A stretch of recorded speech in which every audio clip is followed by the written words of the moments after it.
والله معرض العراق الدولي للكتاب أعد له إعدادا جيدا، وتولى الإعداد له مؤسسة المدى للصحافة والنشر.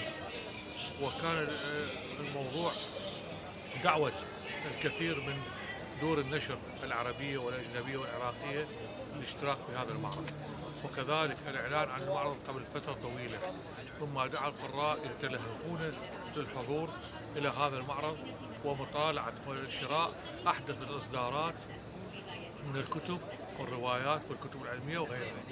والحمد لله الإعداد جيد، التنفيذ جيد، الأمور الإدارية واللوجستية كانت متوفرة، وكذلك توجه معرض بزيارة السيد رئيس الوزراء إلى المعرض وافتتاح المعرض، والحمد لله احنا مشاركين بهذا المعرض مشاركة فاعلة من خلال معرض التراث العراقي في شارع متحف.